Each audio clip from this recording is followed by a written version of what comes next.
നമസ്കാരം. വളരെ പ്രധാനപ്പെട്ട ഒരു വിഷയമാണ് ഞാൻ ഈ വീഡിയോയിൽ കൈകാര്യം ചെയ്യുന്നത്. ഇന്ത്യയിലെ മതേതരത്വം, വിവിധ മതവിഭാഗങ്ങളാണ് ഇന്ത്യയിൽ ജീവിക്കുന്നത്. മുസ്ലിം, ഹിന്ദു, അതുപോലെ ക്രിസ്ത്യൻ, മറ്റ് ഇതര മതവിഭാഗങ്ങൾ അവരുടെ വിശ്വാസ സംഹിത അനുസരിച്ചാണ് ജീവിക്കുന്നത്. അതിൽ ചിലരുടെയൊക്കെ മതവിശ്വാസങ്ങളെ ഹനിക്കുന്ന രീതിയിൽ കേന്ദ്ര സർക്കാർ ഇപ്പോൾ ഒരു തീരുമാനമെടുത്തിട്ടുണ്ട്. ആ തീരുമാനം സത്യത്തിൽ സർക്കാർ അറിഞ്ഞുകൊണ്ടെടുത്തതാണോ, അറിയാതെ എടുത്തതാണോ, മനഃപൂർവ്വം എടുത്തതാണോ എന്നതിനെ കുറിച്ചാണ് ഇപ്പൊ ചർച്ച നടക്കുന്നത്. യഥാർത്ഥത്തിൽ ഒരു സർക്കാർ ഒരു തീരുമാനമെടുക്കുമ്പോൾ ഏതെങ്കിലും ഒരു മേഖലയുമായി അല്ലെങ്കിൽ അതുമായി ബന്ധപ്പെട്ട മേഖലകളുമായി സംസാരിക്കാതെ, ആലോചിക്കാതെ ഒരു തീരുമാനമെടുക്കുമെന്ന് ഞാൻ കരുതുന്നില്ല. ഞാൻ ഈ പറഞ്ഞു വരുന്നത് വന്ദേമാതരത്തിന്റെ കാര്യമാണ്. വന്ദേമാതരം പൂർണ്ണമായി പാടണം എന്ന് പറയുന്ന ഒരു സിറ്റുവേഷനാണ്. അത് മുസ്ലിം വിഭാഗം അവർക്കത് അംഗീകരിക്കാൻ കഴിയില്ല എന്ന ചില നിലപാടുകൾ പല ഭാഗത്തും ഉയർന്നു വരുന്നുണ്ട്. ഞാനതിന്റെ രണ്ടു വശവും പറയുന്നുണ്ട്. എന്താണ് ഇസ്ലാം പറയുന്നത്? വന്ദേമാതരത്തിന്റെ ഈ പറയുന്ന വിവാദം എന്ന് പറയുന്ന മുസ്ലിങ്ങൾ അല്ലെങ്കിൽ ഒരു വിഭാഗമെങ്കിലും വിവാദമാക്കാൻ ശ്രമിക്കുന്ന, ഞങ്ങൾ പാടില്ല, അതായത് ഞങ്ങൾ ആലപിക്കില്ല എന്ന് പറയുന്ന ആ ഭാഗത്തിന്റെ അർത്ഥം എന്താണ് അതുകൊണ്ട് ഉദ്ദേശിക്കുന്നത്, മതപരമായത് എന്താണ്, മുസ്ലിമിന് അത് ഉൾക്കൊള്ളാൻ പറ്റും, ആ വിഷയങ്ങൾ കൂടി ഞാൻ ഈ വീഡിയോയിൽ കടന്നു പോകുന്നുണ്ട്. ഇത് ഏതെങ്കിലും ഒരു പക്ഷം ചേർന്നുകൊണ്ട് സംസാരിക്കുന്നതല്ല. നമ്മുടെ ഗവൺമെന്റ് സംവിധാനങ്ങൾക്ക് എന്തെങ്കിലും അബദ്ധങ്ങൾ പറ്റിക്കഴിഞ്ഞാൽ, അതല്ലെങ്കിൽ എന്തെങ്കിലും നിർദ്ദേശങ്ങൾ കൊടുക്കേണ്ടി വന്നാൽ അത് കൊടുക്കുക എന്നുള്ളത് ഒരു പൗരന്റെ ഉത്തരവാദിത്വമാണ്. എന്നെ സംബന്ധിച്ചിടത്തോളം എനിക്കിങ്ങനെ പറ്റൂ. അതുകൊണ്ടാണ് ഞാൻ വളരെ വിശദമായി ഈ കാര്യങ്ങൾ സംസാരിക്കുന്നത്. അല്പം വലിയ വീഡിയോ ആയിരിക്കും. ക്ഷമാപൂർവ്വം എന്റെ പ്രിയപ്പെട്ട പ്രേക്ഷകർ മുഴുവൻ കാണാൻ ശ്രദ്ധിക്കുക. പറ്റുന്നവർ മറ്റുള്ളവരിലേക്ക് എത്തിച്ചു കൊടുക്കുക. എല്ലാവരും അത് കേൾക്കട്ടെ, കാര്യങ്ങൾ മനസ്സിലാക്കട്ടെ. കാരണം ഈ ഇന്ത്യയിൽ ഞാനൊരു മുസ്ലിമാണ്. എന്റെ ചുറ്റുമുള്ളത് എന്റെ ഹിന്ദു സഹോദരങ്ങളാണ്. എനിക്ക് ക്രിസ്ത്യൻ സഹോദരങ്ങളുമായി നല്ല ബന്ധമുണ്ട്. അങ്ങനെ നമ്മുടെ ഇന്ത്യയിലെ എല്ലാ സഹോദരന്മാർ, നമ്മളറിയാലോ, നമ്മുടെ പാഠപുസ്തകത്തിന്റെ ആ ഇടത്തെ പേജിൽ ഇന്ത്യ എന്റെ രാജ്യമാണ്, എല്ലാ ഇന്ത്യക്കാരും എന്റെ സഹോദരന്മാരാണ്, ഞാൻ ഇന്ത്യയെ സ്നേഹിക്കുന്നു എന്ന് പറഞ്ഞ് നമ്മൾ എഴുതി പഠിച്ച ഒരു സത്യപ്രതിജ്ഞയുണ്ട്. അതിനെല്ലാം പുറമെ എന്റെ ചെറുപ്പം മുതൽ ആകാശവാണി ആയിരുന്ന സമയം മുതൽ രാവിലെ ആകാശവാണി തുറക്കുമ്പോൾ കുറെ തമ്പുരുവും മറ്റു ചില പ്രത്യേക മ്യൂസിക്കും ഒക്കെ കേട്ട ശേഷം വന്ദേമാതരം പാടുന്നുണ്ട്. ആ വന്ദേമാതരം കേട്ടാണ് ഞങ്ങൾ പഠിച്ചത്. ഇപ്പോഴും പല വേദികളിലും ഈ BJPയുടെയും മറ്റും ക്യാമ്പുകളിൽ ക്ലാസ്സും മറ്റു കാര്യങ്ങളും കൈകാര്യം ചെയ്യാൻ പോകുന്ന സമയത്ത് അവിടെ വന്ദേമാതരം ആലപിക്കാറുണ്ട്. ആ വന്ദേമാതരത്തിൽ ഞാനും പങ്കെടുക്കാറുണ്ട്, ഞാനും ആലപിക്കാറുണ്ട്. എനിക്കതിൽ എന്തെങ്കിലും ഒരു മോശമായിട്ടോ അല്ലെങ്കിൽ തെറ്റായിട്ടോ ഒന്നും തോന്നിയിട്ടൊന്നുമില്ല. പക്ഷെ ഇപ്പോ ഇത്തരത്തിലൊരു വീഡിയോ ചെയ്യുന്നത് അനിവാര്യമാണ്, ആവശ്യമാണ് എന്നതുകൊണ്ടാണ്. കാരണം ഓരോ മതത്തിന്റെയും വിശ്വാസവും ആചാരവും എങ്ങനെയാണ് എന്ന് മറ്റു മതസ്ഥർക്ക് പറഞ്ഞു കൊടുക്കേണ്ടത് യഥാർത്ഥ വിശ്വാസികളാണ്. അതിവിടെ നടക്കുന്നില്ല. അത് നടക്കാത്തത് കൊണ്ട് ഒരുപാട് പ്രശ്നങ്ങൾ ഇവിടെ ഉണ്ട്. വന്ദേമാതരത്തിലേക്ക് വരുന്നതിന് മുമ്പ് ചെറിയ രണ്ട് വിഷയങ്ങളിലേക്ക് ഞാനൊന്ന് കടക്കട്ടെ. അതിലൊന്ന് ബീഫിന്റെ വിഷയമാണ്.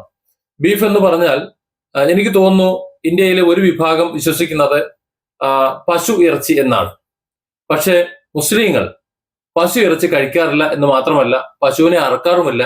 ഒരു ദിവ്യ മൃഗമായിട്ട് എന്തോ മനസ്സിൽ അതെന്താണ് എന്നറിയില്ല, ഇൻബോൺ ആയിട്ട് തന്നെ പശു എന്ന് പറഞ്ഞാൽ അത് ബഹുമാനിക്കപ്പെടേണ്ട, ആദരിക്കപ്പെടേണ്ട ഒരു മൃഗമാണ് എന്ന നിലയിൽ തന്നെയാണ് ഒരു മനുഷ്യനുള്ളത്. എന്റെ വീഡിയോ കാണുന്ന ഏതെങ്കിലും ഒരു മുസ്ലിം ഞങ്ങൾ പശു ഇറച്ചി കഴിക്കും, അല്ലെങ്കിൽ ഏതെങ്കിലും ഒരു ഹിന്ദു സഹോദരൻ എന്റെ തൊട്ടടുത്തുള്ള എന്റെ മുസ്ലിം സഹോദരൻ പശു ഇറച്ചി കഴിക്കും, പശുവിനെ അറക്കും എന്ന് വെറുതെ തള്ളിവിടുന്നതല്ല, വർഗീയ വിഷം തുപ്പാൻ വേണ്ടി പറയുന്നതല്ല പറയുന്നത്. ആത്മാർത്ഥമായിട്ട് പറയാൻ പറ്റുന്നതിന്റെ താഴെ നിന്ന് കമന്റ് എഴുതി ഒന്നറിയാൻ വേണ്ടിയിട്ടാ. എന്റെ അറിവിലില്ല. എനിക്ക് 50 വയസ്സ് കഴിഞ്ഞു. ഇതുവരെ ഞാൻ പശു ഇറച്ചി കഴിച്ചിട്ടില്ല, കഴിക്കുകയുമില്ല, അറക്കുന്ന ഒരു മനുഷ്യനെ കണ്ടിട്ടുമില്ല. ഞാൻ പരിചയപ്പെട്ട ഒരൊറ്റ മുസ്ലിം സഹോദരങ്ങളും പശു ഇറച്ചി കഴിച്ചിട്ടില്ല. ഇന്ത്യയുടെ അവസ്ഥയെ ഞാൻ പറഞ്ഞത്. ഇന്ത്യക്ക് പുറത്ത് ഒരു പക്ഷേ മറ്റു രാജ്യങ്ങൾ, മുസ്ലിം രാജ്യങ്ങൾ, മറ്റു രാജ്യങ്ങൾക്കോ പശു എന്ന് പറഞ്ഞാൽ അവർക്ക് വൈകാരികമായിട്ടുള്ള ഒന്നും ചിലപ്പോൾ ഉണ്ടായിക്കൊള്ളുന്നില്ല. അതുകൊണ്ട് അവർ കഴിക്കുമായിരിക്കാം. ഇപ്പൊ നമുക്കിവിടെ മാനും മയിലും ഒക്കെ നമുക്ക് വളരെ പ്രിയപ്പെട്ടതാണ്. പക്ഷെ പുറം രാജ്യങ്ങളിൽ അതിനെ ഭക്ഷണമാക്കുന്നവരുണ്ട്. നമ്മളത് നോക്കിയിരുന്നിട്ട് കാര്യമില്ല. നമ്മൾ പല്ലിയും പാറ്റയും പഴുതാരൊന്നും നമ്മൾ കഴിക്കാറില്ല, തേളിലൊന്നും കഴിക്കാറില്ല. എന്നാൽ അതിനെയൊക്കെ ഭക്ഷണമാക്കുന്ന മേഖലകളുണ്ട്. നമ്മളൊരു കുറ്റം പറഞ്ഞിട്ട് കാര്യമില്ല. അപ്പൊ അങ്ങനെ കണക്കൂട്ടിയാൽ. പക്ഷെ നമ്മുടെ ഇന്ത്യയിലെ ഭക്ഷണ സംസ്കാരം വെച്ച് നോക്കുകയാണെങ്കിൽ പശുവിനെ ഒരൊറ്റ മുസ്ലിം അർക്കുകയില്ല, അതുപോലെ കഴിക്കുകയുമില്ല, ഭക്ഷിക്കുകയുമില്ല. അപ്പൊ ബീഫ് എന്ന് പറഞ്ഞാൽ പോത്തിറച്ചിയാണ് പ്രധാനമായിട്ട് ഉദ്ദേശിക്കുന്നത്. പിന്നെ വരുന്നത് കാള, കുട്ടൻ എന്നാ പറയാ, കാള ഇറച്ചി കഴിക്കും. അതുപോലെ പോത്തിറച്ചി, പിന്നെ എരുമ, ആട്, അങ്ങനെയുള്ള മേഖലയിലുള്ള ഇറച്ചികൾ കഴിക്കും. പിന്നെ ക്രിസ്ത്യൻ വിഭാഗമാണെങ്കിൽ പന്നിയിറച്ചി കൂടെ കഴിക്കും. ഇനി ഇന്ത്യയുടെ വടക്കൻ പ്രദേശങ്ങളിൽ ചില ഭാഗങ്ങളിൽ പോയി കഴിഞ്ഞാൽ, നാഗാലാൻഡിലൊക്കെ എനിക്ക് തോന്നുന്നു പട്ടിയിറച്ചി അവർക്ക് വളരെ പ്രിയപ്പെട്ടതാണ് എന്ന് പറയുന്നുണ്ട്. നമുക്ക് അത് പട്ടി എന്ന് പറഞ്ഞാൽ എന്തോ മാറ്റി നിർത്തപ്പെടുന്ന ഒരു സാധനമാണ്. അപ്പോ രാജ്യത്തിന്റെ വിവിധ വിഭാഗങ്ങളിൽ വിവിധ മൃഗങ്ങളെ അല്ലെങ്കിൽ ലോകത്തിന്റെ വിവിധ ഭാഗങ്ങളിൽ ആ രീതിയിൽ ഭക്ഷണ ക്രമങ്ങൾ അവർ ആചരിച്ചു പോരുന്നു അല്ലെങ്കിൽ ഭക്ഷിച്ചു പോരുന്നു. നമ്മുടെ ഇന്ത്യയിൽ പശു എന്നത് ഒരു ദിവ്യമൃഗമായി തന്നെ എല്ലാ മതവിഭാഗങ്ങളും അങ്ങനെ തന്നെ വെച്ച് പുലർത്തുന്നു. അത് അവരുടെ വിശ്വാസത്തിന്റെ ഭാഗമാണ്. അതുകൊണ്ട് ബീഫ് അല്ലെങ്കിൽ പശു എന്നത് വിവാദത്തിൽ നിന്ന് നമുക്ക് മാറ്റി നിർത്താവുന്നതാണ്. രണ്ടാമത്തെ ഒരു കാര്യം, ഇതിനു മുമ്പ് ഞാൻ വളരെ വിശദമായി തന്നെ മറ്റ് ചില വീഡിയോകൾ പറഞ്ഞിട്ടുള്ളതുകൊണ്ട് ഞാനിവിടെ പറയുന്നില്ല. വിശ്വാസവുമായി ബന്ധപ്പെട്ടിട്ടാണ്. അല്ലാഹു അക്ബർ, അല്ലാഹുവിനെ അല്ലാതെ മറ്റാരെയും ആരാധിക്കാൻ പാടില്ല എന്ന് മുസ്ലിം പറയുന്നത് എന്തർത്ഥത്തിലാണ് എന്ന് വളരെ ഡീപ്പായിട്ട് ഞാൻ ആ വീഡിയോ ചെയ്തിട്ടുണ്ട്. നല്ല വൈറലായി പോയ വീഡിയോ ആണ്. ലക്ഷക്കണക്കിന് ആൾക്കാർ അത് കണ്ടിട്ടുമുണ്ട്. എന്താണ് അല്ലാഹ്, എന്തുകൊണ്ടാണ് ഇവിടെ വിവാദം ഉണ്ടാകുന്നത് എന്ന് ഇതിനു മുമ്പ് ഞാൻ വളരെ വിശദമായി തന്നെ പറഞ്ഞിട്ടുണ്ട്. ഇനി ആ വിഷയത്തെ സംബന്ധിച്ച് സംസാരിക്കണമെന്നുണ്ടെങ്കിൽ എനിക്കറിയാവുന്നത് ഞാൻ സംസാരിക്കാം. ഈ വീഡിയോയ്ക്ക് താഴെ നിങ്ങൾ കമന്റ് എഴുതിയാൽ മതി. മറ്റൊരു വീഡിയോ ആയിട്ട് ഞാൻ ചെയ്യാം. കുറച്ച് ഡീപ്പായിട്ട് പറയേണ്ട ഒരു വിഷയമാണ് അത്. ഇനി നമുക്ക് വന്ദേ മാതരത്തിലേക്ക് വരാം. വന്ദേ മാതരം എന്തുകൊണ്ടാണ് മുസ്ലിങ്ങൾക്ക് പ്രയാസപ്പെടുന്നതെന്ന് ചോദിച്ചാൽ, മുസ്ലിങ്ങളുടെ വിശ്വാസ പ്രമാണത്തിന്റെ ഹിന്ദു മത വിശ്വാസികളുടെ വിശ്വാസ പ്രമാണത്തിന്റെ രണ്ട് വിശ്വാസ രീതികളുടെ വ്യത്യാസമാണ്. ഹൈന്ദവ വിശ്വാസ പ്രകാരം ഞാനത് വളരെ വിശദീകരിച്ചു തന്നെ പറയുന്നുണ്ട്. വന്ദേ മാതരത്തിലെ ആ വരികളിലുള്ള ദുർഗ, സരസ്വതി അടക്കമുള്ള ആ പരാമർശങ്ങളുടെ ഇസ്ലാമിക ഹൈന്ദവ വെർഷൻ രണ്ടും ഞാൻ വളരെ വിശദമായിട്ട് പറയുന്നുണ്ട്. വീഡിയോ മുഴുവൻ കണ്ടാൽ മാത്രമേ നിങ്ങൾക്ക് കാര്യം മനസ്സിലാവുള്ളൂ. എന്നാലും അവിടേക്ക് എത്താൻ വേണ്ടി ഒന്ന് രണ്ട് കാര്യങ്ങൾ കൂടി പറയുന്നു എന്ന് മാത്രം. വിശ്വാസപരമായിട്ട് ഒരു മുസ്ലിം, ഇന്നത്തെ ഇവിടെ കാണുന്ന ഗ്രൂപ്പുകളിൽ മുസ്ലിമിന്റെ കാര്യമല്ല ഞാൻ പറയുന്നത്. ഇവിടെ പല മുസ്ലിങ്ങളും ഉണ്ട്, പല രീതിയിൽ പല അഭിപ്രായങ്ങളുണ്ട്. മുസ്ലിങ്ങൾ തന്നെ തമ്മിൽ കണ്ടുകൂടാ. മുസ്ലിങ്ങൾ എന്ന് പറയുന്നവരുടെ കാര്യം പറയുന്നത്, ആ പേര് വിളിക്കുന്നവർക്ക് തന്നെ ഞങ്ങളാണ് യഥാർത്ഥ മുസ്ലിം, നിങ്ങൾ യഥാർത്ഥ മുസ്ലിം അല്ല എന്ന് പറഞ്ഞുകൊണ്ട് തമ്മിൽ തല്ലുന്ന ഒരു രീതിയാണ് കണ്ടുവരുന്നത്. ഇവിടെ എന്താണ് യഥാർത്ഥ മുസ്ലിം എന്ന് ഹിന്ദുവിനോ ഇവിടുത്തെ ക്രിസ്ത്യാനികൾക്കോ അറിയുമെന്ന് എനിക്കറിയില്ല. കാരണം അവർ കാണുന്നത് ഈ തമ്മിലടിയും ഈ കാണുന്ന ചൊറിച്ചിൽ കുത്തും തൊടുത്തിൽ കുത്തും ഒക്കെയാണ് കണ്ടുകൊണ്ടിരിക്കുന്നത്. അതുകൊണ്ട് തന്നെ യഥാർത്ഥ മുസ്ലിം എന്താണ്, ഇസ്ലാം മത വിശ്വാസം എന്താണെന്ന് അവർക്ക് ഒരുപക്ഷെ അറിഞ്ഞുകൊള്ളുന്നില്ല. അത് അറിയാത്തത് കൊണ്ടാണ് നമ്മുടെ ഭരണാധികാരികളും ഉചിതമായ തീരുമാനം എടുക്കാൻ പറ്റാത്തത്. ഈ അടുത്ത കാലത്ത് ഹിജാബ് പ്രശ്നം വന്നത് നിങ്ങൾക്കറിയാലോ. ആ ഹിജാബ് പ്രശ്നം വന്ന സമയത്ത് കോടതി ചോദിച്ചു, ഇസ്ലാമില് അങ്ങനെ എന്തെങ്കിലും ഒരു വിശ്വാസമുണ്ടോ, മുസ്ലിം പെൺകുട്ടികൾ തലമറയ്ക്കണമെന്നെന്തെങ്കിലും രീതിയിലൊരു നിർബന്ധമുണ്ടോ എന്ന് ചോദിച്ചപ്പോൾ കൃത്യമായി ഇവിടുത്തെ സമൂഹാംഗങ്ങൾ മറുപടി പറഞ്ഞില്ല എന്നാണ് ഞാൻ അറിയുന്നത്. കൃത്യമായൊരു ഉത്തരം കൊടുക്കാൻ സാധിച്ചില്ല. എന്തുകൊണ്ടാണ് സാധിക്കാത്തതെന്ന് എനിക്കറിയില്ല. അതുപോലെ തന്നെയാണ് ഈ വന്ദേ മാതരത്തിന്റെ കാര്യം വരുമ്പോൾ ഇവിടുത്തെ മുസ്ലിം വിഭാഗം എങ്ങനെയാണ് പ്രതികരിക്കേണ്ടതെന്ന് എനിക്കറിയില്ല. അവര് പ്രതികരിച്ചോ എന്ന് എനിക്കറിയില്ല. പക്ഷെ എന്റെ പ്രതികരണം ഞാനെന്ന് പറയാം. മുസ്ലിമിന്റെ വിശ്വാസം എന്ന് പറയുന്നത് ഏകദൈവ വിശ്വാസമാണ്. ആ ഏകദൈവം നേരിട്ട് തന്നെയാണ് എല്ലാ കാര്യങ്ങളും ചെയ്യുന്നത്. അതിന് മറ്റേ ഏജൻസികളെ വെച്ചിട്ടില്ല. ആകെ ഉള്ളത് അത് നമ്മുടെ ഈ സമൂഹത്തില്, അതത് മനുഷ്യ സമൂഹത്തിൽ പറഞ്ഞു കൊടുക്കാൻ വേണ്ടി പ്രവാചകന്മാർ, ദൂതന്മാരെ നിയോഗിച്ചിട്ടുണ്ട് ഓരോരോ കാലഘട്ടത്തിൽ. ഇത് മാത്രമേ ഇസ്ലാമിക വീക്ഷണത്തിലുള്ളൂ. എല്ലാം സൃഷ്ടി, സ്ഥിതി, സംഹാരം എല്ലാം പരമകാരുണികനായ ദൈവം, ജഗദീശ്വരനായ പരമേശ്വരൻ, ആ പരമേശ്വരൻ തന്നെ നേരിട്ടാണ് കൈകാര്യം ചെയ്യുന്നത്. ഈ പറഞ്ഞതുപോലെ അവിടെയും ചില കാര്യങ്ങളുണ്ട്. അവിടെ അസ്രായിൽ എന്ന് പറയുന്ന ആളിനെ റൂഹ് പിടിക്കാനായിട്ട് ചുമതലപ്പെടുത്തിയിരിക്കുന്നു. അങ്ങനെ കുറെ കാര്യങ്ങൾ, കുറച്ചുപേര് ചില കാര്യങ്ങൾക്ക് വേണ്ടിയിട്ട് അവരെ നന്മ തിന്മകൾ രേഖപ്പെടുത്താൻ വേണ്ടിയിട്ട് മറ്റു ചിലരെ ഏർപ്പെടുത്തിയിരിക്കുന്നു. ഇങ്ങനെ ചില വ്യത്യാസങ്ങൾ അവിടെയുമുണ്ട്. ഈ കാര്യങ്ങളൊന്നും ഇവിടെ പരാമർശിക്കപ്പെടുന്നില്ല. പക്ഷെ എങ്കിലും എല്ലാ കാര്യങ്ങളും തീരുമാനിക്കുന്നത് ഒരാളാണ്. മറ്റുള്ളവരെ ചുമതലപ്പെടുത്തിയിട്ടുണ്ടെങ്കിലും എല്ലാ കാര്യങ്ങളും തീരുമാനിക്കുന്നത് ഒരാളാണ്. അതുകൊണ്ട് ആ ഏകദൈവത്തെ മാത്രമേ ആരാധിക്കൂ എന്നതാണ് ഒരു മുസ്ലിമിന്റെ ഒരു ആശയം എന്ന് പറയുന്നത്. ഏതൊരു പള്ളിയിൽ ചെന്ന് കഴിഞ്ഞാലും അവിടെ ഒരു വിഗ്രഹം കാണില്ല, ഒരു ഫോട്ടോ കാണില്ല. എന്തിന്, മുസ്ലിമിന്റെ ഏറ്റവും പ്രിയപ്പെട്ട പ്രവാചകൻ, അന്ത്യപ്രവാചകനായിട്ടുള്ള മുഹമ്മദ് നബിയുടെ ഒരു ഫോട്ടോയോ അല്ലെങ്കിൽ എന്തെങ്കിലും ഒരു അടയാളമോ എവിടെയും നിങ്ങൾക്ക് കാണാൻ കഴിയില്ല. ആദ്യത്തെ ഒരു ചിത്രമായി നിങ്ങൾക്ക് കാണാൻ കഴിയില്ല, ഒരു പള്ളിയിലും കാണാൻ കഴിയില്ല. നേരെ മറിച്ച് അത് നേരെ ഹിന്ദു മത വിശ്വാസത്തിലേക്ക് വരുമ്പോൾ ചിലർ പറയും അതൊക്കെ തെറ്റാണ്, എല്ലാം കുറെ 33 കോടി ദേവഗണങ്ങളുണ്ട് എന്നൊക്കെ പറയും. അതും തെറ്റാണ്. ആ ധാരണയും തെറ്റാണ്. കാരണം അവിടെ ജഗദീശ്വരനായ പരമേശ്വരൻ തന്നെയാണ് എല്ലാവരും ആരാധിക്കുന്നതും വിശ്വസിക്കുന്നതും. പക്ഷെ ഹൈന്ദവ വിശ്വാസികൾ കൃത്യമായി മനസ്സറിഞ്ഞ് ആരാധിക്കുന്നതും വിശ്വസിച്ച് ആചരിക്കുന്നതും, അതേസമയം മറ്റു മതസ്ഥർ അത് ശരിയല്ല എന്ന് ആരോപിക്കുന്നതുമായ ഒരു കാര്യമാണ് ഓരോ കാര്യങ്ങൾക്ക് വേണ്ടി വ്യത്യസ്തരെ ആശ്രയിക്കുന്ന ഒരു രീതി. ഇപ്പോ ധനം, സമ്പത്ത്, അതേപോലെ ശത്രുസംഹാരം, ഇങ്ങനെയൊക്കെ ഓരോന്നിനെ ഓരോരുത്തരെയാണ് ചുമതലപ്പെടുത്തിയിട്ടുള്ളത്, അല്ലെങ്കിൽ അവരെയാണ് നമ്മൾ സമീപിക്കേണ്ടത് എന്ന നിലയിലേക്ക് ക്ഷേത്രങ്ങളും ക്ഷേത്രവിശ്വാസങ്ങളും മാറിയിട്ടുണ്ട് ഈ കാലത്ത്. അതുകൊണ്ടുള്ള ഒരു വിഷയമാണ് ഉള്ളത്. പക്ഷെ അത് അവർക്ക് വേണ്ടി മാത്രമാണ്. അത് ഖുർആനിൽ വളരെ വ്യക്തമായി പറഞ്ഞിട്ടുണ്ട്, ലക്കും ദീനുക്കും വലിയ ദീൻ, നീ നിന്റെ കാര്യം നോക്ക്, അവരവരുടെ കാര്യം നോക്ക് എന്ന് അവിടെ പറഞ്ഞിട്ടുണ്ട്. അതുകൊണ്ട് വിഷയമൊന്നുമില്ല. ഇവിടെ ഹിന്ദു മതസ്ഥർ, ഹിന്ദു മതത്തിൽ വിശ്വസിക്കുന്നവർ, അവർ അവരുടെ ഓരോരോ കർമ്മങ്ങൾക്ക്, ഓരോരോ ആവശ്യങ്ങൾക്ക് വേണ്ടി ഓരോ ദേവതാ സങ്കല്പത്തെ വെച്ചിട്ട് ആ ദേവതാ സങ്കല്പത്തെ ഉപാസിക്കുന്നു. അതിലൂടെ അവർ പരമകാരുണികനായ ജഗദീശ്വരനെ, പരമേശ്വരത്തിനെയാണ് കാണുന്നത്. അത് അവരുടെ വിശ്വാസം. അത് മറ്റുള്ളവർക്ക് ഉൾക്കൊള്ളാൻ പറ്റുന്നില്ല എന്നുണ്ടെങ്കിൽ അവരത് ചെയ്യണ്ട, അത്രേ ഉള്ളൂ. അവരോട് ആരാധന ചെയ്യാൻ പറഞ്ഞ മറ്റുള്ളവർ ചെയ്യണോ ചെയ്യണ്ടെന്ന് അവരല്ലേ തീരുമാനിക്കുന്നത്. അത്രേ ഉള്ളൂ. ആ രീതിയിൽ മാത്രം കണ്ടാൽ മതി. അല്ലാതെ അവർ നരകത്തിലാണ് അല്ലെങ്കിൽ അവർ കാഫറുകളാണ് എന്ന് ചിന്തിക്കേണ്ട ഒരു ആവശ്യമൊന്നും മറുഭാഗത്തില്ല. ഇതാണ് ഒരു നിയതമായ ഒരു മുസ്ലിമിന്റെ ഒരു ബേസിക് എന്ന് പറഞ്ഞത്. ഒരുപാട് വിശദമായി സംസാരിക്കേണ്ട ഒരു വിഷയമാണ്. ഞാൻ വന്ദേ മാതരം എന്നുള്ള ആ ബേസിക് രൂപത്തിലേക്ക് മടങ്ങി വരാം. എന്നിട്ട് വീണ്ടും ഇതേക്കുറിച്ച് ഒരു അല്പ കാര്യങ്ങൾ സംസാരിക്കാനുണ്ട്. ഈ ദൈവം എന്ന് പറയുന്നത് പരമകാരുണികനായ പരമേശ്വരനാണ്. ആ പരമേശ്വരന്റെ ഒരു സംരക്ഷണാത്മകമായിട്ടുള്ള ഒരു ഭാവം, മറ്റുള്ളവരെ ഒക്കെ സംരക്ഷിച്ചു പോരുന്ന ഒരു ഭാവത്തെയാണ് ദുർഗ എന്ന് പറയുന്നത്. അതായത് ഈ പ്രപഞ്ചത്തില്, നമ്മുടെ ഈ ഭൂമിയില് അധർമ്മം വർദ്ധിച്ചു വരുന്ന സമയത്ത് ധർമ്മം പുനഃസ്ഥാപിക്കാൻ വേണ്ടി അവതരിക്കുന്ന അല്ലെങ്കിൽ പ്രവർത്തിക്കുന്ന ആ ഒരു ഭാവം, ആ ഭാവത്തിന്റെ ദൈവിക ഭാവത്തെയാണ് നമ്മൾ ദുർഗ എന്ന് വിളിക്കുന്നത്. ബ്രഹ്മാവ്, വിഷ്ണു, ശിവൻ, ഈ ത്രിമൂർത്തികളുടെയും മറ്റു ദേവന്മാരുടെയും തേജസ്സുകൾ ഒരുമിച്ച് ചേർന്നിട്ടാണ് ദുർഗാരൂപം എന്നാ പറയുന്നത്. അതിനർത്ഥം എന്താ മനസ്സിലാകുന്നത്? ഇവിടെ നന്മ നിലനിൽക്കാൻ വേണ്ടിയിട്ട്, തിന്മയെ മറികടന്നുകൊണ്ട് നന്മയിലേക്ക് മനുഷ്യൻ സഞ്ചരിക്കാൻ വേണ്ടിയിട്ട്, അതിലേക്ക് എത്തിച്ചേരാൻ വേണ്ടിയിട്ട് ഓരോ മനസ്സിലും തോന്നിക്കുന്ന ആ തോന്നലിനെ, ആ ഭാവത്തിനെ ആണ് നമ്മൾ ദുർഗ എന്ന് വിളിക്കുന്നത്. പക്ഷെ ഹൈന്ദവ വിശ്വാസികൾ എന്ത് ചെയ്യുന്നു? ദുർഗയെ ഒരു ദേവതാ സങ്കല്പത്തിലിട്ട് അതിനൊരു രൂപം ചാർത്തി കൊടുത്ത് അതിനെ അവർ ആരാധിക്കുന്നു, ബഹുമാനിക്കുന്നു. ആ രൂപത്തെ എടുത്തു വെച്ചുകൊണ്ടാണ്, അല്ലെങ്കിൽ ആ ഒരു ദേവതാ സങ്കല്പത്തെ എടുത്തു വെച്ചുകൊണ്ടാണ് മുസ്ലിങ്ങൾക്ക് അവർക്ക് ഉൾക്കൊള്ളാൻ പറ്റുന്നില്ല എന്ന് പറയുന്നത്. നേരെ മറിച്ച് ഇസ്ലാമികമായി നോക്കുമ്പോൾ ഈ പറയുന്ന അധർമ്മത്തിലേക്ക് പോകുന്ന സമയത്ത് ധർമ്മത്തിലേക്ക് നയിക്കാൻ വേണ്ടിയിട്ട് നിങ്ങൾ പ്രാർത്ഥിക്കൂ, നിങ്ങൾ ഖുർആൻ വായിക്കൂ, നിങ്ങൾ നിസ്കരിക്കൂ, നോമ്പ് പിടിക്കൂ എന്ന രീതിയിൽ ദൈവികമായിട്ടുള്ള ചില നിർദ്ദേശങ്ങളുണ്ട്. എന്ത് ചെയ്യണം, എന്ത് ചെയ്യേണ്ട, അധർമ്മം ഏത്, ധർമ്മം ഏതെന്ന് പഠിപ്പിച്ചു കൊടുക്കുന്നത് നേരിട്ട് ജഗദീശ്വരൻ തന്നെയാണ് കാര്യങ്ങൾ അവിടെ അവതരിപ്പിക്കുന്നത്. ആ ഒരു ഭാവത്തെ, അതായത് ദുർഗ എന്ന് പറയുന്ന ഒരു ഭാവത്തെ അവിടെ മാറ്റി നിർത്തുന്നില്ല. ഇതാണ് തമ്മിലുള്ള ഒരു വ്യത്യാസം എന്ന് പറയുന്നത്. ഹൈന്ദവ വിശ്വാസ പ്രകാരം ദുർഗ എന്നതിനെ ഒരു ദേവതാ സങ്കല്പത്തിലൂടെ അതിൽ നിൽക്കുന്നു. അപ്പോൾ നല്ലൊരു മാർഗത്തിൽ, സന്മാർഗത്തിലേക്ക് പോകാൻ വേണ്ടി ദുർഗാദേവിയാണ് നമ്മൾ സമീപിക്കുന്നത്. അല്ലെങ്കിൽ എന്നെ സന്മാർഗത്തിലേക്ക് നയിക്കണേ, എന്റെ കുടുംബത്തെ സന്മാർഗത്തിലേക്ക് നയിക്കണേ എന്ന് ഞാൻ ആഗ്രഹിക്കുമ്പോൾ, ഞാനൊരു ഹിന്ദു ആണെന്നുണ്ടെങ്കിൽ ഞാൻ ദുർഗയെ ഉപാസിക്കുന്നു. അതിലെവിടെയാണ് തെറ്റ്? എനിക്കറിയുന്നില്ല തെറ്റ് എവിടെയാണെന്നുള്ളത്. പക്ഷെ അതൊരു മുസ്ലിമിനെ സംബന്ധിച്ചിടത്തോളം, മുസ്ലിമിൽ അങ്ങനെ ഒരു സെപ്പറേറ്റ് ദേവതാ സങ്കല്പം ഇല്ലാത്തതുകൊണ്ട് അവർക്കത് ഉൾക്കൊള്ളാൻ കഴിയുന്നില്ല, അവരങ്ങനെ ചെയ്യുന്നില്ല എന്നുള്ളൂ. അതൊരു വിശ്വാസത്തിന്റെ രണ്ട് തലങ്ങളിൽ നിന്നുള്ള ഒരു വ്യത്യാസമാണ്. തെറ്റ് ഏത് ശരി ഏതെന്ന് പറയാൻ പറ്റുമോ? പറയാൻ പറ്റില്ല. കാരണം രണ്ടും ശരിയാണ്, തെറ്റ് ഏതുമില്ല എന്ന് തന്നെ അറിയാം. രണ്ടുപേരും മനസ്സിലാക്കി വിശ്വസിക്കുന്നതിന്റെ വ്യത്യസ്തത മാത്രമേ ഉള്ളൂ അവിടെ. ദുർഗ എന്നൊരു ഭാവത്തിന്റെ, ആ ദേവതാ സങ്കല്പത്തിന്റെ രണ്ടാമത്തെ ഒരു രീതിയാണ് പ്രൊട്ടക്ഷൻ എന്ന് പറയുന്നത്. പ്രൊട്ടക്ഷൻ, സംരക്ഷണം എന്ന് പറയുന്നത്.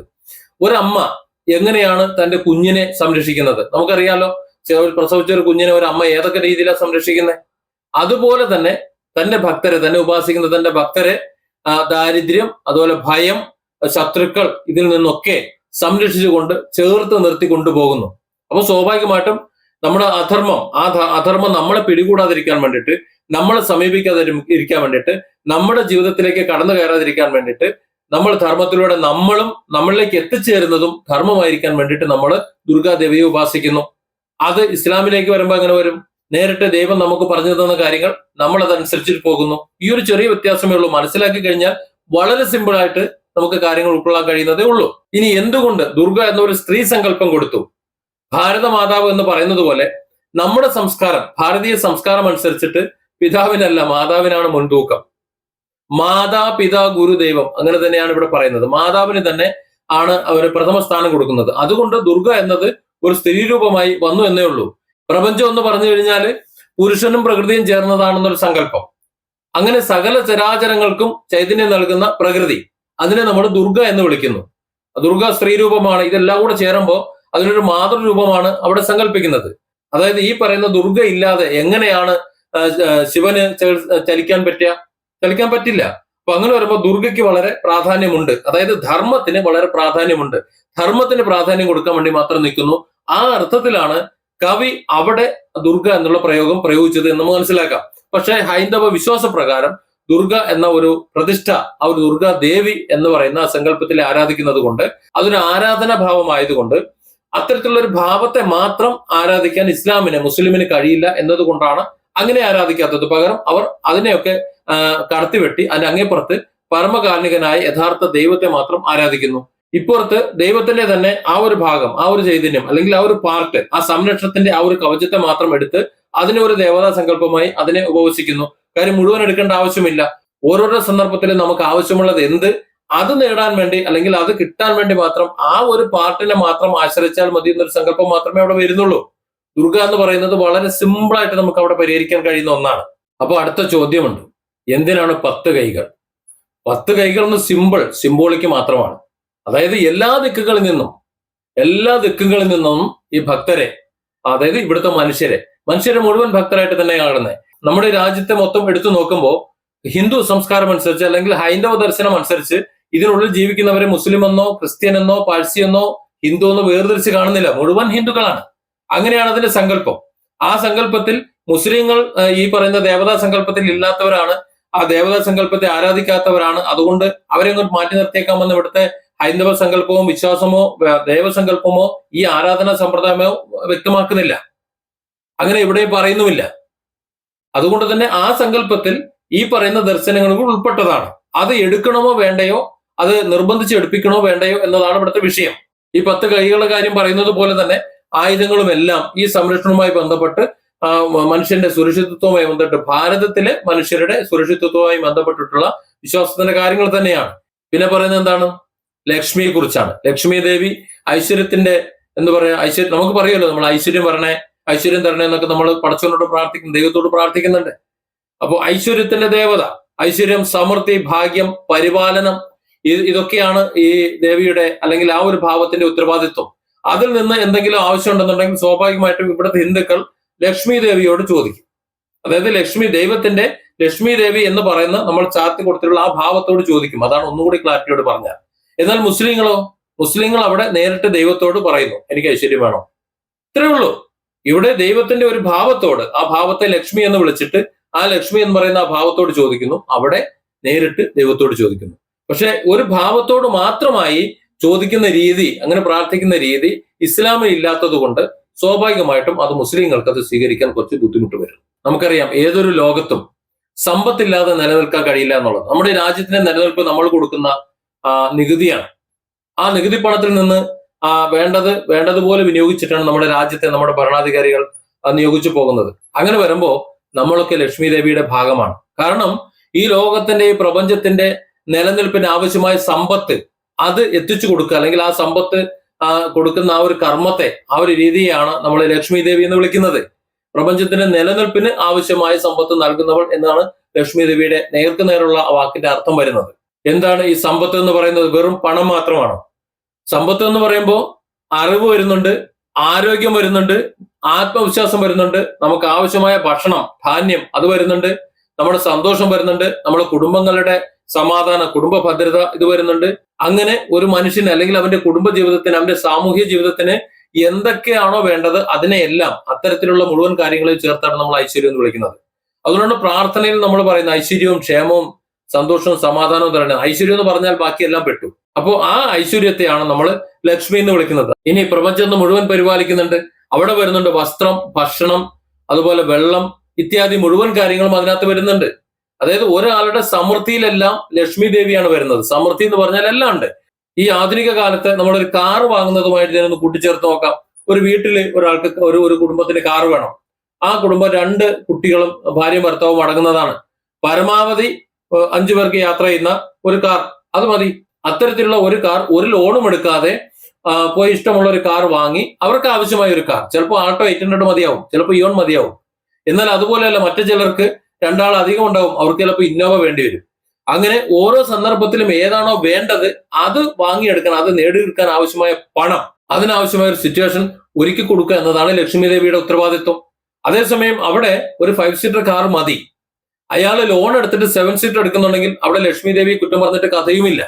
ഇതുകൂടി നമ്മൾ മനസ്സിലാക്കണം. ഈ ആധുനിക കാലത്ത് അതാണ് കൂടുതൽ നടക്കുന്നത്. അതായത് മനുഷ്യന് ഒരു പ്രതിസന്ധിയും ഇല്ലാതെ ജീവിച്ചു പോകാനുള്ള ഒരു അന്തരീക്ഷം ഒരുക്കുക. ഓരോ വ്യക്തിയെയും ഇവിടെ സൃഷ്ടിക്കുമ്പോൾ അതിന് ലിമിറ്റുകളും മറ്റു കാര്യങ്ങളും അവന്റെ കടമയും കർത്തവ്യങ്ങളും നിശ്ചയിച്ചിട്ടുണ്ട്. അവൻ അതിൽ നിന്ന് വ്യതിചലിച്ച് മാറിപ്പോകുമ്പോഴാണ് അവന് സാമ്പത്തികം അധികം വേണ്ടി വരുന്നതും ചിലർക്ക് പണം അധികം വരുന്നതും. ഇത് രണ്ടും വരുന്നത്. അവന്റെ ഉത്തരവാദിത്തത്തിൽ നിന്ന് മാറിപ്പോയി തടഞ്ഞിരിക്കേണ്ട ഒരു സാഹചര്യം വന്നാൽ അവന് സമ്പത്ത് കുമിഞ്ഞുകൂടിപ്പോകും. അത് അവന് അപകടമായിരിക്കും. അതേസമയം അവന്റെ ഉത്തരവാദിത്തത്തിൽ നിന്ന് വിട്ട് അതിന്റെ അപ്പുറത്തേക്ക് പലതും സ്വന്തമാക്കാൻ അവൻ പോകുകയാണെന്നുണ്ടെങ്കിൽ അവന് സമ്പത്ത് തികയാതെ വരും. അവൻ കടക്കണിയിൽ ചിലപ്പോൾ പെട്ടുന്ന് വരും. അങ്ങനെയൊക്കെ വരാം. അപ്പൊ ഏതായാലും അത്തരത്തിൽ അവൻ അനുഭവിക്കുന്ന ആ മുഴുവൻ മാനസിക സംഘർഷങ്ങളെയും നമ്മൾ ഒരു ചെളിക്കളമായിട്ടാണ് കണക്കൂട്ടുക. അപ്പൊ അത്തരത്തിൽ അവൻ അനുഭവിക്കുന്ന മാനസിക സംഘർഷങ്ങൾ, ഇത് രണ്ടായാലും അനുഭവിക്കുന്ന മാനസിക സംഘർഷങ്ങൾ, തനിക്കൊന്നും കിട്ടുന്നില്ല എന്നല്ലെങ്കിൽ കിട്ടിയത് പോരാ എന്നുള്ള ഒരു തോന്നൽ, ആ തോന്നലിൽ ആ ഒരു ചെളിക്കളത്തിൽ ലക്ഷ്മി ദേവി ഒരു താമരയിലാണ് ഇരിക്കുന്നത്. അതായത് മുഴുവൻ ചെളിക്കളത്തിലും ആ കുളത്തിലും അതിൽ വിരിഞ്ഞു നിൽക്കുന്ന മനോഹരമായ പവിത്രമായ പാവനമായ സംശുദ്ധിയുള്ള നിർമ്മലമായ താമരയിൽ ലക്ഷ്മി ദേവി കുടികൊള്ളുന്നു എന്ന് പറയുമ്പോൾ അത് ഏതർത്ഥത്തിലാണ് ലക്ഷ്മി എന്ന് മനസ്സിലാക്കാൻ കഴിയാത്തത് മനുഷ്യന്റെ തകരാറാണ്. അതായത് ഇവിടുത്തെ ഇപ്പൊ സംസാരിക്കുന്ന വിവാദം എന്ന് പറയുന്നത് മുസ്ലിങ്ങൾ ഏകദൈവ വിശ്വാസ സംവിധാനമായതുകൊണ്ട് അല്ലെങ്കിൽ ക്രിസ്ത്യാനികൾ ഏകദൈവ വിശ്വാസത്തിൽ വിശ്വസിക്കുന്നത് കൊണ്ട് ഈ പറഞ്ഞ ലക്ഷ്മി, ദുർഗ, സരസ്വതി ഇങ്ങനെയുള്ള ദേവികളുമായിട്ടൊന്നും ദുർഗയുമായിട്ടൊന്നും അവർക്ക് നേരിട്ട് ബന്ധമില്ലാത്തത് കൊണ്ട് അവരെ അതിനെ നിർബന്ധിക്കരുത് എന്നാണ് പറയുന്നത്. പക്ഷെ അത് എന്താണെന്ന് മനസ്സിലാക്കി കഴിഞ്ഞാൽ അവർ നിർബന്ധിക്കണോ വേണ്ടയോ എന്ന് രണ്ടു കൂട്ടർക്കും മനസ്സിലാവും. ഇനി അതിൽ ഇനി ഒന്നുകൂടെ വരാനുള്ളത് സരസ്വതി ദേവിയാണ്. എന്താണ് സരസ്വതി ദേവി? അറിവ്, കല, വിദ്യ, അതുപോലെ നമ്മുടെ സംസാരം, നമ്മുടെ ഭാഷണം, നമ്മൾ കേൾക്കുന്ന ശബ്ദം. ഞാൻ നിങ്ങളോട് സംസാരിക്കുന്നത് ദൈവത്തിന്റെ സരസ്വതി ഭാവത്തിൽ നിന്നാണ്. സരസ്വതി ദേവി കനിഞ്ഞില്ല എന്നുണ്ടെങ്കിൽ, അല്ലെങ്കിൽ ദൈവം എനിക്ക് സംസാരശേഷി തന്നിട്ടില്ല എന്നുണ്ടെങ്കിൽ എനിക്ക് സംസാരിക്കാൻ കഴിയില്ല, ഈ കാര്യങ്ങൾ പറയാൻ പറ്റില്ല. ഇവിടെയും അത്ര തന്നെ ഉള്ളൂ. അതായത് ഒരു വ്യക്തിയുടെ അറിവ്, അയാളിലുള്ള കല, അയാളുടെ മറ്റ് കഴിവുകൾ, വിദ്യ, അയാൾക്കത് പറഞ്ഞു കൊടുക്കാനുള്ള, എഴുതാനുള്ള, അല്ലെങ്കിൽ ആശയ സമ്പാദനത്തിലുള്ള, മറ്റുള്ളവർക്ക് അത് മനസ്സിലാക്കി കൊടുക്കാനുള്ള കഴിവ്. ഇന്നിപ്പോ നോക്കൂ, ഇപ്പൊ അമേരിക്കയില്, ഇറാനില്, മറ്റു മേഖലയിലൊക്കെ യുദ്ധം നടക്കുന്നുണ്ട്. അതായത് പരസ്പരം അടിച്ചുകൊണ്ട് ആരാണ് വലുത്, അല്ലെങ്കിൽ തന്റെ കാൽ കീഴിൽ മറ്റുള്ളവർ കിടന്നുകൊള്ളണം എന്നുള്ള ഒരു രീതിയിലാണ് കാര്യങ്ങളുടെ പോക്ക്. നമ്മളൊക്കെ കണ്ടില്ല എന്ന് നടിക്കാൻ പറ്റൂ. ആ സമയത്ത് വിവേകത്തിലൂടെയും അറിവിലൂടെയും ലോകത്തെ നിയന്ത്രിക്കണം എന്ന് പറഞ്ഞ് ലോകത്തെ പ്രകാശിപ്പിക്കണം എന്നാണ് പറയുന്നത്. വിവേകം വേണം, അറിവ് വേണം. ഇത് രണ്ടും കൊണ്ട് വിവേകത്തിലൂടെ, ഉത്തരവാദിത്വ ബോധത്തിലൂടെ ഈ ലോകത്തിന്റെ സമാധാനം നിലനിർത്താൻ വേണ്ടിയിട്ട് അതിനാവശ്യമായ വൈജ്ഞാനിക ബോധം എന്ന് പറയുന്ന ആ ഒരു മണ്ഡലം, അതിനെയാണ് ഇവിടെ സരസ്വതി ദേവി എന്ന് പറയുന്നത്. അതിന്റെ ഭാവമാണ്. അതിനെ സരസ്വതി ദേവി എന്ന് പറയുമ്പോൾ അതിനെ ആ വിധത്തിലല്ല മുസ്ലിങ്ങൾ ഉൾക്കൊള്ളുന്നത്. മുസ്ലിങ്ങൾക്ക് ഇവിടെയും ഈ പറയുന്ന ഭാവം ദൈവത്തിന്റെ തന്നെ നേരിട്ടുള്ള ഒരു ഭാവമാണ്. അവിടെ ദൈവത്തോട് അവർ പറയുന്ന അല്ല എന്ന് പറയുന്ന, അതായത് അറബിയിൽ അല്ല എന്ന് വിളിക്കുന്നു, മലയാളത്തിൽ അതിനെ ജഗദീശ്വരനോ പരമേശ്വരനോ വിളിക്കാം. ഖുർആൻ തർജ്ജമ ചെയ്യുമ്പോൾ അല്ല എന്ന ആ അറബിക് പദത്തെ ജഗദീശ്വരനെന്നോ പരമേശ്വരനോ ഇവിടെ എഴുതാത്തത് ഇവിടെ മലയാളികളായിട്ടുള്ള മുസ്ലിങ്ങളെ കുറ്റമല്ല, അത് പരിഭാഷകരുടെ മാത്രം കുഴപ്പമാണ്. അതിൽ എന്തെങ്കിലും എന്താ പറയാ കുറവ് വന്നിട്ടുണ്ടെങ്കിൽ ഇവിടുത്തെ ഹൈന്ദവ സഹോദരങ്ങൾ അത് മനസ്സിലാക്കേണ്ടതാണ്. അതിന്റെ അർത്ഥം അത്രേ ഉള്ളൂ, അതിനപ്പുറത്തേക്ക് മറ്റർത്ഥങ്ങളൊന്നുമില്ല. ഈ പരമേശ്വരൻ എന്ന് പറയുന്നപ്പോൾ രാമായണമോ മഹാഭാരതമോ അല്ലെങ്കിൽ മറ്റ് ഏതെങ്കിലും ഒക്കെയോ അറബിയിലേക്ക് വിവർത്തനം ചെയ്താൽ അവിടെ ജഗദീശ്വരന് കൊടുക്കേണ്ട പദം അല്ല എന്ന് തന്നെ ആയിരിക്കും. അത് ഏത് വേദഗ്രന്ഥം അറബിയിലുള്ളത് എടുത്തു നോക്കിയാലും അവിടെ നമുക്ക് കാണാനും സാധിക്കും. അത്ര തന്നെ ഉള്ളൂ. അപ്പോ ആ അള്ളാനെ നേരിട്ട് ചോദിക്കുന്നു. ചുരുക്കം പറഞ്ഞാൽ വിവേകത്തിന്റെ, വിജ്ഞാനത്തിന്റെ ആ ഒരു രൂപത്തെയാണ് നമ്മൾ സരസ്വതി ദേവി എന്ന് വിളിക്കുന്നത്. ഇപ്പൊ നോക്കൂ, ഈ വന്ദേമാതരത്തിന്റെ അവസാന ഭാഗത്ത് ഈ പറഞ്ഞ രീതിയിലാണ് കാര്യങ്ങൾ ഒരു മുസ്ലിം ഉൾക്കൊള്ളുന്നത് എങ്കിൽ, അതായത് അവരുടെ ശത്രു സമാധാനപൂർവ്വമായി ജീവിക്കാനുള്ള അന്തരീക്ഷം ഒരുക്കാൻ വേണ്ടിയിട്ട് മനുഷ്യന് ദുർഗ എന്ന് പറയുന്ന ആ ദൈവത്തിന്റെ ആ ഒരു ഭാവത്തിന്റെ പ്രൊട്ടക്ഷൻ വേണം എന്ന് ആഗ്രഹിക്കുന്നു. രണ്ടാമത് ഐശ്വര്യം, ജീവിച്ചു പോകാനുള്ള മുതൽ വേണ്ടേ, അത്തരം കാര്യങ്ങൾ, ഐശ്വര്യം, സമ്പത്ത്, ബാക്കി ചുറ്റുപാടുകൾ, ഇതെല്ലാം ലഭിക്കാൻ വേണ്ടിയിട്ട് നമ്മൾ ദൈവത്തോട് പ്രാർത്ഥിക്കുന്നു. ഇവിടെ ദൈവിക ഭാവത്തോട് മാത്രം ഇവിടെ ചോദിക്കുന്നു. ഇനി മൂന്നാമത് ഇതിനുള്ള കഴിവൊക്കെ വേണമെന്നുണ്ടെങ്കിൽ ചിന്താശക്തി വേണം, സമാധാനം വേണം, എന്താ പറയാ വിദ്യ എന്ന് പറഞ്ഞാൽ വൈജ്ഞാനിക ബോധമണ്ഡലം വളരണം, ഒരു സമൂഹത്തിലെ മുഴുവൻ ആൾക്കാർ സമുദ്ധരിക്കപ്പെടണം. അതിനുവേണ്ടി നമ്മൾ ദൈവത്തോട് ചോദിക്കുന്നു. ഇവിടെ സരസ്വതി ദേവിയോട് ചോദിക്കുന്നു. ഇത്രേ ഉള്ളൂ. ഈ രീതിയിൽ തന്നെ മനസ്സിലാക്കിയാൽ മതി. പക്ഷെ ഇവിടുത്തെ വിഷയം എന്തെന്നാൽ ഈ ദേശീയ ഗീതമായ വന്ദേമാതരത്തെ ആലപിക്കുമ്പോൾ മറ്റു മതവിഭാഗങ്ങൾ, മുസ്ലിം മതവിഭാഗം ഉൾപ്പെടെയുള്ള മതവിഭാഗങ്ങൾ ഈ പറയുന്ന ഭാവങ്ങളെയല്ല ആരാധിക്കുന്നത്, ഭാവങ്ങളോടല്ല ചോദിക്കുന്നത്. അതായത് ലക്ഷ്മി, സരസ്വതി, ദുർഗ ഇങ്ങനെയുള്ള ഭാവങ്ങളോടല്ല, അല്ലെങ്കിൽ ആ ദൈവിക ഭാവങ്ങളെ ദേവതകളാക്കി, ദേവികളാക്കി, ദൈവസങ്കല്പമാക്കി മാറ്റിവെച്ചിട്ടുള്ള ആ ഭാവത്തോടല്ല ചോദിക്കുന്നത്. അതിന്റെ വിശദീകരണമായ അർത്ഥതലങ്ങളെ എടുത്തുകൊണ്ട് ആ അർത്ഥതലങ്ങൾ ദൈവത്തിൽ തന്നെ നിക്ഷിപ്തമായതുകൊണ്ട് ദൈവത്തോട് നേരിട്ടാണ് ചോദിക്കുന്നത്. ഇവിടെ എനിക്ക് എന്റെ പ്രിയപ്പെട്ട സർക്കാരിനോട്, ഇന്ത്യ സർക്കാരിനെ സംബന്ധിച്ചിടത്തോളം എന്റെയും സർക്കാരിനോട് പറയാനുള്ളത്, ഈ സങ്കല്പമൊക്കെ ശരിയാണ്, ഇതിനെ ഒരു തരത്തിലും തെറ്റെന്ന് പറയാൻ പറ്റില്ല. പക്ഷേ ഇതൊരു മതേതര രാജ്യമായിട്ടാണ് നമ്മൾ കണക്കാക്കുന്നത്. ഇവിടെ ഓരോരുത്തരും, ഓരോ മതവിഭാഗങ്ങളും ദൈവത്തെ ആരാധിക്കുന്നത് വ്യത്യസ്ത രീതിയിലാണ്. ഹൈന്ദവർ ആരാധിക്കുന്നത് ഈ പറഞ്ഞ ഭാവങ്ങളെ, ഇത് മൂന്ന് മാത്രമല്ല, ഒരുപാട് ഭാവങ്ങളുണ്ട്. ഇപ്പോ വിഘ്ന നിവാരകനായിട്ട് നമ്മൾ ഗണപതിയെ നോക്കുന്നില്ലേ, നമ്മൾ പറയുന്നുണ്ടല്ലോ വിഘ്ന നിവാരകനായിട്ടാണ് നമ്മൾ ഗണപതിയെ നോക്കുന്നത്. അങ്ങനെ ഓരോ ഭാവത്തിലും ഓരോ ദേവതാ സങ്കല്പത്തെ നമ്മൾ എടുത്തു വെച്ചിട്ടുള്ളതുകൊണ്ട് അവർ അങ്ങനെ ആരാധിക്കുന്നു. അതിനെ മറ്റുള്ളവരും അങ്ങനെ തന്നെ ആരാധിക്കണം എന്ന് പറയരുത്, അത് തെറ്റാണ്. അവിടെയാണ് പ്രശ്നം. അവിടെ മുസ്ലിങ്ങളെ സംബന്ധിച്ചിടത്തോളം മുസ്ലിങ്ങൾ ഇതിനെ എല്ലാം കൂടി ഒരുമിച്ച് ആണ് എടുത്തു വെച്ചിട്ടുള്ളത്. ആ ഒരുമിച്ചിട്ടുള്ള ദൈവത്തെയാണ് അവിടെ ആരാധിക്കുന്നത്. അങ്ങനെ വരുമ്പോൾ നിങ്ങൾ നിങ്ങളുടെ പള്ളികളിലും നിങ്ങളുടെ മദ്രസകളിലും എല്ലാം ഇതിങ്ങനെ തന്നെ പാടണം, ഇതിങ്ങനെ തന്നെ പഠിപ്പിക്കണം എന്ന് പറഞ്ഞു കഴിഞ്ഞാൽ അത് അവരുടെ വിശ്വാസത്തെ ഹനിക്കലാണ്. അത് തെറ്റാണെന്ന് പറയാൻ കാരണം ഇന്ന് നോക്കിയാൽ നമുക്ക് മനസ്സിലാവും. ഇന്ത്യയിലെ നിയമ സംവിധാനങ്ങൾ ശരീഅത്തനുസരിച്ചല്ല പോണത്. ഇന്ത്യൻ നിയമ സംവിധാനം, ഇന്ത്യൻ പീനൽ കോഡ്, ഇപ്പൊ അതിനെ ഭാരതീയ ന്യായ സംഹിത എന്ന് വിളിക്കും, അതനുസരിച്ചാണ് പോണത്. ഒരിക്കലും ഇവിടുത്തെ ഒരു മുസ്ലിമോ ഇവിടുത്തെ ഒരു ക്രിസ്ത്യാനിയോ ശരീഅത്തായിട്ടോ അല്ലെങ്കിൽ മറ്റേതായിട്ടോ ഇവിടെ ശിക്ഷാവിധി നടപ്പിലാക്കണമെന്ന് പറഞ്ഞിട്ടില്ല. കാര്യം ഇന്ത്യയിൽ ഒരു നിയമ വ്യവസ്ഥിതിയുണ്ട്, ഇന്ത്യയിൽ ഒരു നിയമ സംവിധാനമുണ്ട്. അതനുസരിച്ചുള്ള ശിക്ഷാവിധികളും വിചാരണകളുമാണ് ഇവിടെ നടക്കുന്നത്. ഒരു സംശയവുമില്ല. നേരെ മറിച്ച് സൗദി അറേബ്യയിലോ അല്ലെങ്കിൽ അതുപോലെയുള്ള ശരീഅത്ത് നിയമങ്ങൾ നടപ്പിലാക്കുന്ന രാജ്യങ്ങളിലോ അവിടുത്തെ നിയമങ്ങൾ ശിക്ഷ വിധിക്കുന്നത്, വിചാരണ നടത്തുന്നതും ഒക്കെ അവിടുത്തെ നിയമം അനുസരിച്ചിട്ടാണ്, ശരീഅത്തെ നിയമം അനുസരിച്ചിട്ടാണ്. അവിടെ ജീവിക്കുന്ന ഹിന്ദുക്കളായാലും ക്രിസ്ത്യാനികളായാലും മുസ്ലിങ്ങളായാലും ആരായാലും ആ നിയമത്തിന് വിധേയർ അവിടെ ജീവിക്കുന്നു. അതുപോലെ ഈ ഇന്ത്യയിൽ ജീവിക്കുന്ന ഹിന്ദുവും ക്രിസ്ത്യനും മുസ്ലിമും പാഴ്സിയും ജൈനനും ബുദ്ധനും എല്ലാം ഇന്ത്യയുടെ ഇപ്പോഴത്തെ ഭാരതീയ ന്യായ സംഹിത അനുസരിച്ചുള്ള നിയമവ്യവസ്ഥകളെ അംഗീകരിച്ചുകൊണ്ട് ജീവിക്കുന്നു. അതേസമയം അവരുടെ വിശ്വാസ സംഹിതകളോ നേരെ മറിച്ചാണ്. സൗദി അറേബ്യയിൽ ജീവിക്കുന്ന ഒരു മുസ്ലിം അല്ലെങ്കിൽ മറ്റേതെങ്കിലും ഒരു മുസ്ലിം രാജ്യത്ത് ജീവിക്കുന്ന ഒരു മുസ്ലിം അവർ ഇസ്ലാമിക രീതി അനുസരിച്ച് ജീവിക്കുന്നു, അവർ നിസ്കരിക്കുന്നു, നോമ്പ് പിടിക്കുന്നു, അതൊക്കെ അവന് നിർബന്ധമാണ്. അത് ചെയ്തില്ലെങ്കിൽ അവന് ശിക്ഷയുമുണ്ട്. എന്നാൽ ഈ രാജ്യത്ത് മറ്റ് ജാതി മതസ്ഥരും ജീവിക്കുന്നുണ്ട്. ഇപ്പൊ സൗദി അറേബ്യയിൽ ഹിന്ദുക്കളില്ലേ, മറ്റു ദുബായിലൊക്കെ നമുക്കറിയാം ക്ഷേത്രം വരെ ഉണ്ട്. ആ ക്ഷേത്രത്തിൽ എന്നും രാവിലെ ഖുർആൻ ഓതിക്കൊണ്ട് തുടങ്ങാൻ മതി എന്ന് പറഞ്ഞു കഴിഞ്ഞാൽ അവിടുത്തെ ഹിന്ദുമത വിശ്വാസികൾ സമ്മതിക്കില്ല. കാരണം ഖുർആനിൽ പറഞ്ഞതും ഈ പറഞ്ഞ ഗീതയിൽ പറഞ്ഞിട്ടുള്ളതും അതെല്ലാം സംഗതി ഒന്ന് തന്നെയാണ്. ആത്യന്തികമായി പരമേശ്വരന്റെ ജഗദീശ്വരന്റെ സംഭവം തന്നെയാണ് അവിടെ പറഞ്ഞിട്ടുള്ളത്. പക്ഷെ എങ്കിലും വിശ്വാസ രീതി രണ്ടും രണ്ടായതുകൊണ്ടും അതൊരു മുസ്ലിം രാജ്യമായിട്ട് കൂടി ശരീഅത്ത് ഭരണഘടന നിലവിലുള്ള ഒരു രാജ്യമായിരുന്നിട്ട് കൂടി അവിടുത്തെ ക്ഷേത്രത്തിൽ രാവിലെ ഫാത്തിഹ സൂറത്ത് ഓതിക്കൊണ്ട് അല്ലെങ്കിൽ ആയത്തുൽ കുർസി ഓതിക്കൊണ്ട് അതുമല്ല എന്നാൽ സൂറത്തുൽ ബഖറ പാരായണം ചെയ്തുകൊണ്ട് ഇനി സൂറത്തുൽ നാസെങ്കിലും പാരായണം ചെയ്തുകൊണ്ട് തുടങ്ങണം എന്ന് പറഞ്ഞാൽ അവിടുത്തെ ക്ഷേത്ര വിധി പ്രകാരം കാര്യങ്ങൾ നടക്കുമോ? നടക്കില്ല. അത്ര തന്നെയുള്ളൂ ഇവിടെ. അത് നടക്കില്ല. കാരണം അത് വിശ്വാസത്തെ പ്രകാരം അവരുടെ ഹൈന്ദവ വിശ്വാസ രീതിയാണ് അവർ പിന്തുടരുന്നത്. അതുകൊണ്ട് അവർക്ക് അത് അനുകൂലിക്കാൻ പറ്റില്ല. ഇത് ദേവവാക്യമല്ല, വേദവാക്യമല്ല, ദൈവീക വചനമല്ല എന്ന് പറയാൻ പറ്റുമോ? പറ്റില്ല. അതുപോലെ ഇവിടെയും അത്രയേ ഉള്ളൂ. അവിടെ അവർ നിർബന്ധിക്കുന്നില്ല, അവിടെ നോമ്പ് പിടിക്കാൻ പറയുന്നില്ല. ഒരിക്കലും അറബി രാജ്യങ്ങളിൽ ജീവിക്കുന്ന മറ്റേതെങ്കിലും സൗദി അറേബ്യയിൽ തന്നെ ജീവിക്കുന്ന മുസ്ലിങ്ങളല്ലാത്ത മറ്റേതെങ്കിലും ഒരാളെ നിങ്ങൾ പോയി നിർബന്ധമായിട്ട് നമ്മൾ ഹജ്ജ് ചെയ്യണമെന്ന് പറയുന്നുണ്ടോ? ഇല്ല. നിർബന്ധമായിട്ട് നോമ്പ് പിടിക്കണമെന്ന് പറയുന്നുണ്ടോ? ഇല്ല. ഒന്നും ചെയ്യുന്നില്ല. പക്ഷെ ഒരു കാര്യമുണ്ട്, അവിടെ വിശ്വാസികളുണ്ട്. ആ വിശ്വാസികളുടെ കാര്യത്തിൽ നിങ്ങൾ തലയിടരുത്. അവരെ നിങ്ങൾ ബുദ്ധിമുട്ടിക്കുന്ന രീതിയിൽ പെരുമാറരുത്. ഇവിടെയും അത് പ്രാവർത്തികമാക്കിയാൽ മതി. ഇവിടെ മുസ്ലിങ്ങളെ സംബന്ധിച്ചിടത്തോളം നിങ്ങൾ ദുർഗയെയും നിങ്ങൾ ലക്ഷ്മിയെയും സരസ്വതിയെയും ആരാധിക്കണം, അവരെ എപ്പോഴും വാഴ്ത്തിപ്പാടണമെന്ന് മുസ്ലിങ്ങളോട് പറയുന്നതാണ് ഈ പറയുന്ന ഇപ്പൊ നിയമമാക്കാൻ പോകുന്ന ഈ ഒരു നിർദ്ദേശം എന്ന് പറയുന്നത്. സർക്കാർ ഓഫീസുകളിലും മറ്റ് അവാർഡ് ഫംഗ്ഷനുകളിലും മറ്റും അതുപോലുള്ള ചടങ്ങുകളിലും എല്ലാം ദേശീയ ഗീതം പൂർണ്ണമായ രൂപത്തിൽ ആലപിക്കണം എന്ന് പറയുമ്പോൾ അത് ആലപിക്കേണ്ടവർ ആലപിച്ചോട്ടെ, മറ്റുള്ളവർ അത് ആലപിക്കേണ്ടതില്ല. അവർക്ക് അവരുടെ വിശ്വാസം അനുസരിച്ച് പോട്ടെ. പക്ഷെ അതിനെ നിന്ദിക്കരുത്, അതിനെ ആദരിച്ച് ബഹുമാനിച്ച് നിന്നുകൊള്ളണം എന്ന് ഒരു നിയമം കൊണ്ടുവരുന്നതിന് പകരം നിങ്ങളും പാരായണം ചെയ്തുകൊള്ളണം, നിങ്ങളുടെ മദ്രസയിലും നിങ്ങളുടെ പള്ളിയിലുമൊക്കെ നാളെ ഇത് ഒഴുകണം എന്ന് പറഞ്ഞാൽ അത് അവരുടെ മതവിശ്വാസത്തെ മതവികാരത്തെ വ്രണപ്പെടുത്തുന്നതാണ്. ഒരു മതവിഭാഗത്തെ അല്ലെങ്കിൽ ഒന്നിലധികം മതവിഭാഗങ്ങളെ ഇവിടെ രണ്ടാംകിട പൗരന്മാരായി കണ്ട് മൂലക്കിരുത്താൻ വേണ്ടിയിട്ട് ഉപകരിക്കൂ എന്നത് തുറന്നു പറയുന്നതിൽ വിഷമമുണ്ട്. കാരണം മതസങ്കല്പമൊന്നും ഇത്രയധികം ഒന്നും കടന്ന് ചിന്തിച്ചിട്ടില്ല. നമ്മുടെ ഭരണാധികാരി ചിന്തിക്കുന്ന പോലെ ചിന്തിച്ചിട്ടില്ല.